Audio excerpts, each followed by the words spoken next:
Hello there. Sorry about that. My phone actually overheated and shut off, which is probably a good thing. It's probably my higher self telling me to shut up because I was getting off track.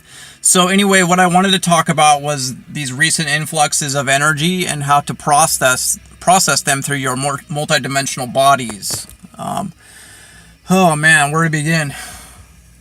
So let me give you, all I can do is give you an example of myself, because that's all I know, really. Because this is happening, in real time, and there's no books to go off of. There's some channeled messages, and people just experiencing it like me and sharing what they're feeling. So that's what I'm here to do with you guys. So hopefully help you guys in your process to avoid some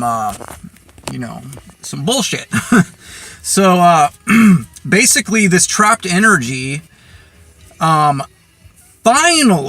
finally yesterday, it took from Wednesday to Saturday for this energy to become unblocked for me. And holy shit. Okay, I was in bed just laying there meditating, because I lay on my back a lot when I meditate, pushing this ball of energy up my spine and doing my conscious breathing, and then finally it broke free, okay?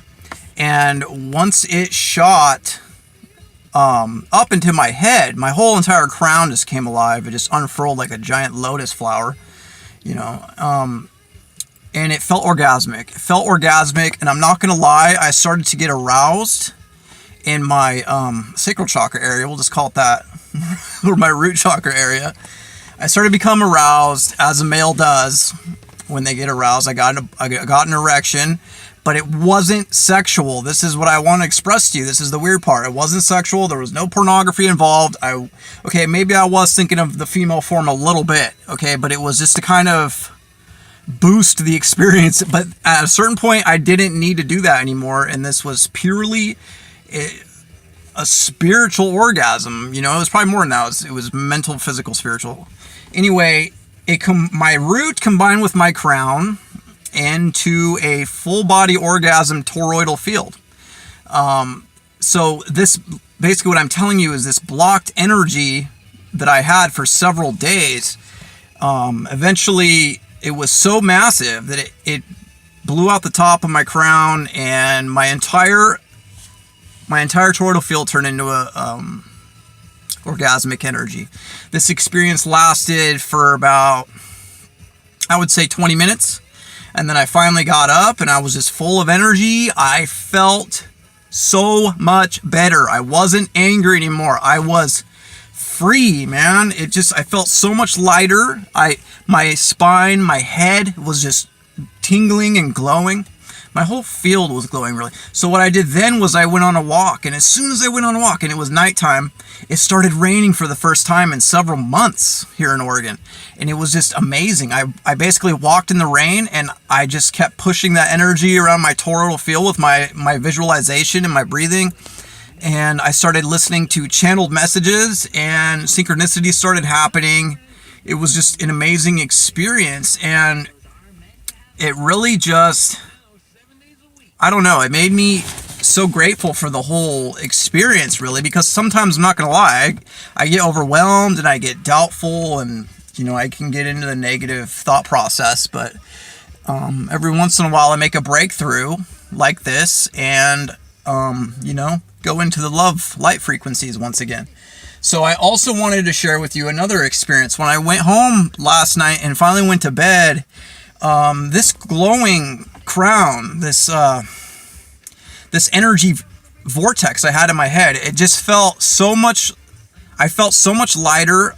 And I started to meditate once again. And then that's when I got into the theta state super easy. For some reason, I was able to turn off my chattering mind very easily.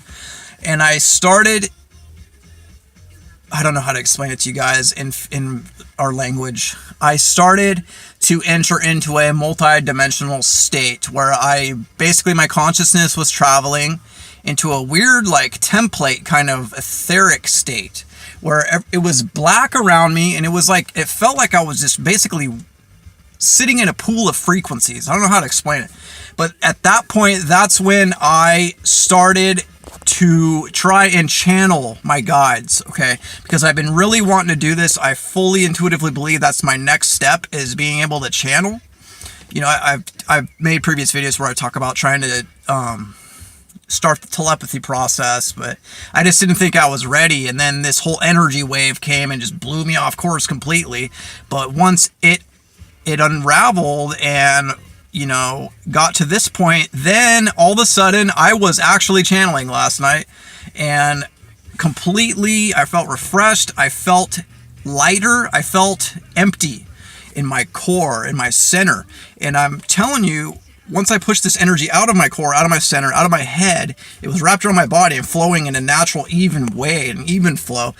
I was so much more receptive in my meditation, and it was almost like my consciousness was shooting out the center and reaching out for somebody to talk to.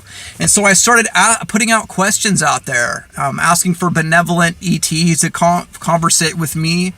But I'll tell you what happened. It was really random. I got a couple of sentences that were kind of gibberish and mixed up. But then it just never really went anywhere. But anyway, that meditation then ended up turning into an astral projection, which ended up turning into a lucid dream. And then I had a very long lucid dream last night that lasted for hours and hours, where I was doing all kinds of stuff. I basically spent most of the entire time learning how to fly, which is really fun experience. You will experience it one day if you haven't, and it's really fun. And it basically, you have to learn how to fly like riding a bike, except for it's not with your physical body. So anyway, I don't want to get off track again.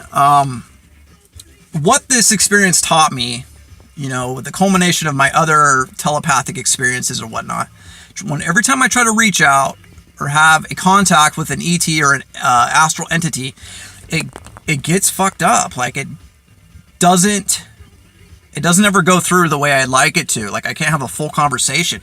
And I think I know why now. I think it's because I don't know who the fuck my guides are. I don't have a name. I don't have a face, And so that has brought me to my next level. What I'm going to do now, what I'm going to strive for now in my spiritual evolution, which is try and pinpoint who my guides are. I've always resonated with the Arcturians, with the Arcturian Council. But like I said, I don't know for sure. I don't know if there's a specific ascended master that I'm associated with. So that is my next step in my growth, my spiritual evolution, is to do some research and use my intuition, traverse the Akasha, and hopefully find an answer soon. The culmination of sharing these two videos was to hopefully, and the other video that I shared earlier about evolution through disaster, I wanted to hopefully give you guys some insight, my personal experiences and my personal beliefs, that, in accordance with these influx of energies that are penetrating our solar system and our planet and human consciousness. I wanted to hopefully give you some of my insight, my personal insight, to hopefully propel you and yours, to give you some ideas, and then hopefully if you are stagnant or going through a rough spot, hopefully help you out, and give you a little boost, because that's why I do this. I'm trying to help you guys to go through this shit, because we're all in it together, and we need to work together, and we need to help each other, okay? So hopefully I help somebody out there, all right? Love and light.